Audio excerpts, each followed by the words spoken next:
Welcome my all UGC net experience. तो फिर से मैं आपके लिए लेके आई हूँ रिसर्च एप्टीट्यूड के एमसीक्यू जो कि रहने वाले हैं UGC net target based MCQs. और अगर आपको जीआरएफ निकालना है तो इन क्वेश्चंस की प्रैक्टिस और इस टाइप्स के क्वेश्चन की प्रैक्टिस आपको ज़रूर करके जाना है एग्जामिनेशन में जाने से पहले। और यहाँ पर आपके 6 नंबर कवर हो सकते हैं अगर आप इनको एक बार वॉच कर लोगे तो। वीडियो फुल देखना। अगर आप यहाँ पे सब्सक्राइब करके आओगे नोट्स लेने के लिए सो प्लीज़ आपको मैं दे रही हूँ यहाँ पे 50% discount offer. So first question is research conducted after the carefully inquiry is known as, मतलब सावधानी पूर्वक जांच के बाद किए गए शोध को इस प्रकार से जाना जाता है। तो किस प्रकार से जाना जाता है? 4 ऑप्शंस गिवन है आपके पास में, एक ऑप्शन आपको बताना है। तो बताओ कि रिसर्च कंडक्ट होता है उसके आफ्टर उसके बाद में सावधानी पूर्वक जांच के लिए जाना जाता है, उसको हम कहते हैं, क्या कहते हैं? उसको हम कहते हैं अप्लाइड रिसर्च, यानी कि ऑप्शन नंबर ए इसका ऑप्शन नंबर 1 है वो करेक्ट है। अब इस क्वेश्चन का एक्सप्लेनेशन देख लेते हैं यहाँ पे, क्योंकि क्वेश्चन जानना ही नहीं आपको एक्सप्लेनेशन भी देखना है हर क्वेश्चन का। अप्लाइड रिसर्च में applied research focus on analysing and solving social problem, यानी कि क्या करता है, एक सामाजिक समस्याओं को विश्लेषण और समाधान करने पर केंद्रित है। Applied research is designed to answer specific question and the solving practical problem। अनुपयुक्त अनुसंधान व्यवहारिक समस्याओं को हल करने और उसके उद्देश्य से यहाँ पे विशिष्ट प्रश्नों का उत्तर देने के लिए डिज़ाइन किया गया है। New knowledge acquiring from the applied research has a specific commercial objective, यानी कि ये क्या करते हैं, नए ज्ञान प्राप्त के उत्पाद के लिए प्रक्रियाओं सेवाओं के विशिष्ट रूप से व्यावसायिक उद्देश्य होते हैं इनके, यानी कि इसमें आपको न्यू नॉलेज एक्वायरिंग होता है। So this is the applied research. Okay, next इसी में ही एक रिसर्च का जो टाइप दिया हुआ था एक्शन रिसर्च, इसके बारे में देख लेते हैं। Action research focus on the solving local problem through the cycle process of the planning, acting, observing और रिफ्लेक्टिंग। इसका भी यहाँ पे क्वेश्चन आया हुआ है यूजीसी नेट एग्जामिनेशन में, देखते हैं किस टाइप का आया हुआ है। रिसर्च एक्शन में यहाँ पे रिसर्च में नियोजन आता है, कार्य अवलोकन, चिंतन, चक्रीय प्रक्रिया के माध्यम से स्थानीय समस्याओं का हल करने पर केंद्रित है। Okay, next is the option में था बेसिक रिसर्च। अब देखो बेसिक रिसर्च में कंफ्यूज मत होना, इसी को ही हम बोलते हैं, और बता देती हूँ, इसको प्योर रिसर्च के नाम से जाना जाता है और इसको जाना जाता है फंडामेंटल रिसर्च से। किसके जाना जाता है? फंडामेंटल रिसर्च से, यानी कि इसके 3 नाम हैं, बेसिक भी बोलते हैं, प्योर भी बोलते हैं, फंडामेंटल भी बोलते हैं। तो आपको वहाँ पे कंफ्यूज नहीं होना है। हिंदी में इसको बुनियादी भी बोलते हैं, शुद्ध भी बोलते हैं और मौलिक भी बोलते हैं, ठीक है। तो इसको देखो, basic research also refer to the pure and fundamental research studies and phenomena to get a full understanding for it, यानी कि किसी घटना को पूरी तरीके से समझ प्राप्त करने के लिए उसका अध्ययन किया जाता है। This is the essential of the obtain knowledge of the natural phenomena who is applicable may or may not have a bring and applications of the immediate future on even after the long time, यानी कि प्राकृतिक घटना को ज्ञान प्राप्त करने के लिए आवश्यक है जिसका अनुप्रयोग निकट भविष्य में लंबे समय के बाद में भी अनुप्रयोग पर प्रभाव डाल सकता है और नहीं डाल सकता है, इसके बारे में बताया गया है।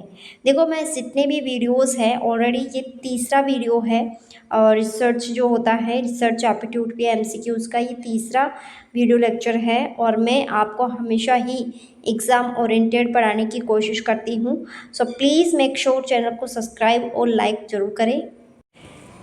Next question, doing action research what a usual sequence of steps, यानी कि क्रियात्मक शोध के चरणों के क्या सामान्य क्रम होना चाहिए। क्रियात्मक शोध अभी मैंने जस्ट बताया था, प्लान होता है, फर्स्ट ऑफ ऑल पहले प्लान होता है, फिर उसके बाद में एक्ट होता है, फिर उसके बाद में ऑब्जर्वेशन होता है, फिर उसके बाद में रिफ्लेक्ट होता है, ठीक ना, फिर उसके बाद में प्लान। तो ये डायग्राम आपको समझना चाहिए अच्छे से। इसका जो आंसर है वो ऑप्शन नंबर बी है, ठीक है।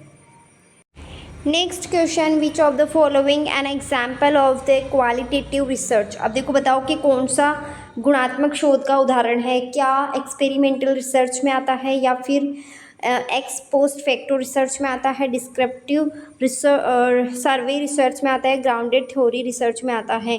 सो इसका आंसर आएगा option number D, grounded theory research. ठीक है, अब इसके बारे में थोड़ा सा देख लेते हैं। ग्राउंडेड थ्योरी रिसर्च क्या होता है?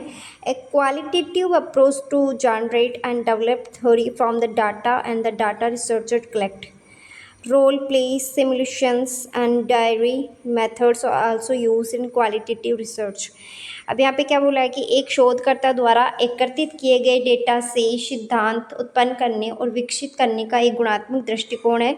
और गुणात्मक शोध में रोल प्ले सिमुलेशन और डायरी विधियों का भी उपयोग किया जाता है। इसमें एक्स पोस्ट फैक्टो रिसर्च क्या होता है? This is the type of the research in use the social science and the business organisations. यानी कि इस प्रकार के अनुसंधान का उपयोग हम सामाजिक विज्ञानों और व्यावसायिक संगठनों में करते हैं। और it is the conduct in concept of phenomena after the has occurring the time of the occurring. यानी कि यहाँ पे किसी घटना के घटित होने के बाद में उसके घटित होने के समय में संदर्भित किया जाता है। और basically deals with the non manipulated variables end of a phenomenas. यानी कि जो गैर हेराफेरी के जो है चरों में इसका यूज़ किया जाता है। नेक्स्ट है डिस्क्रिप्टिव थ्योरी रिसर्च, इसी के ऑप्शन में था तो इसको भी हम पढ़ लेते हैं। Descriptive theory research is all about describing the phenomenas and it is a quantitative research method. It includes a survey of fact-finding inquiries with interpretations, survey research and correlation studies, and casual comparative studies in main type of descriptive research.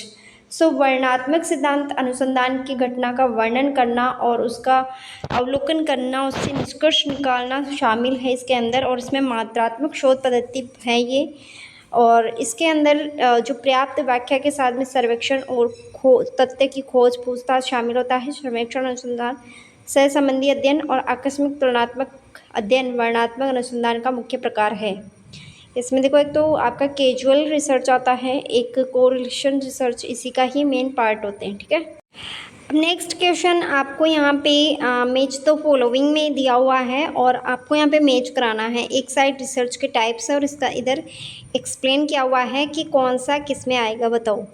तो देखो, हम शुरुआत करते हैं first से, ए से शुरुआत करते हैं। Attitudes of the students with learning disabilities toward qualitative और कोलैबोरेटिव टीचिंग।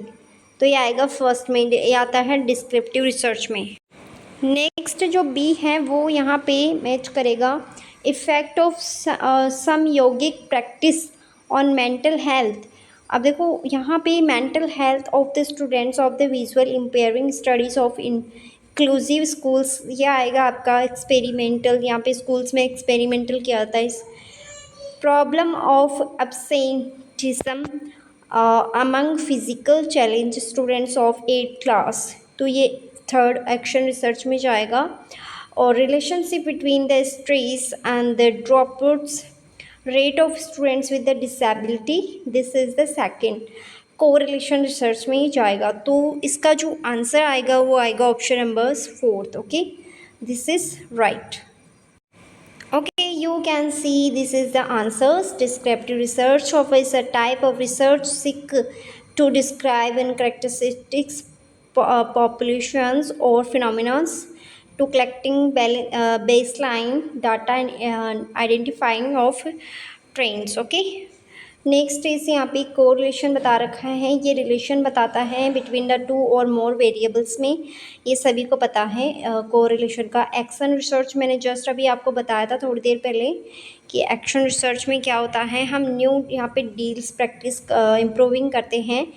और यहाँ पे experimental research of typeship of establishment के अब यहाँ पे कुछ कारण, यहाँ पे हम क्या करते हैं, एक्सपेरिमेंट करते हैं, कारण निकालते हैं, रीज़न निकालते हैं, दैट इज़ एक्सपेरिमेंटल। ठीक है, नेक्स्ट ये क्वेश्चन यहाँ पे 5 ऑप्शन दिया हुआ है और यहाँ पे 4th यहाँ पे रिसर्च टाइप्स दिए हुए हैं। सो फर्स्ट ऑफ ऑल हम बात करते हैं हिस्टोरिकल रिसर्च। हिस्टोरिकल रिसर्च में हम क्या करते हैं, बताओ। हिस्टोरिकल रिसर्च में हम यहाँ पे पास्ट ओरिएंटेड, यानी कि पहले जो बीत गया है उसके बारे में देखते हैं। तो ए के अंदर फिफ्थ मैच करेगा, ठीक है। एक्शन रिसर्च में क्या होता है, एक्शन रिसर्च यानी कि किसी चीज़ के बारे में लोकल प्रॉब्लम, अभी जस्ट मैंने फर्स्ट यहाँ पे क्वेश्चन करवाया था, उसमें मैंने आपको बताया था कि जो एक्शन रिसर्च है उसमें हम लोकल प्रॉब्लम को सॉल्व करते हैं, तो बी में जाएगा फोर्थ, ठीक है। सर्वे रिसर्च यानी कि किसी सर्वे करना, दैट इज़ एक्सपेरिमेंटल रिसर्च, मैंने आपको अभी बताया था जस्ट, तो इसका सेकंड ऑप्शन होना चाहिए कंट्रोल ऑफ वेरिएबल्स, ठीक है। एंड यहाँ पे जो बच गया है सी, वो जाएगा आपका किस में जाएगा बताओ, सर्वे रिसर्च किस में जाता है, करंट स्टेटस में और करंट स्टेट्स में जाएगा, ठीक है। बाकी जो है इसका जो आंसर होगा ऑप्शन नंबर सेकंड, ये एकदम करेक्ट है। और नेक्स्ट मैंने ये क्वेश्चन इंस्टाग्राम में फ़िलहाल अभी जस्ट पूछा ही था, एक दिन पहले पूछा था मैंने, और यहाँ पर इनके जो बच्चों के आंसर्स आ रहे थे वो आ रहे थे, बता रहे थे 0.5, लेकिन यहाँ पे 0.5 इसका आंसर नहीं होगा, इसका आंसर होगा 1। अब वो कैसे आएगा मैं आपको बता देती हूँ। 6, 4, 2.5 और यहाँ पे 1.5 दिया हुआ है, तो 6 में से आपको 2 माइनस करना है तो 4 आ जाता है। फिर 4 में से आपको 1.5 माइनस करना है तो 2.5 आ जाता है, ठीक है। 2.5 में से आपको 1 माइनस करना है तो 1.5 आ गया। ऐसे ही आपको फिर 0.5 यानी कि इस 1.5 में से आपको 0.5 माइनस करना है तो आंसर आएगा 1। ये यूजीसी नेट में पूछा गया था क्वेश्चन 2021 के अंदर। और अगर ये सॉल्वर्ड पेपर्स आप लेना चाहते हो, इंग्लिश मीडियम में है सॉल्वर्ड पेपर्स ओनली, और यहाँ पे 2014 से लेकर 2023 तक है, क्लियर बता देती हूँ मैं, ठीक है। तभी आपको मैसेज करना है जब आपको लेना हो।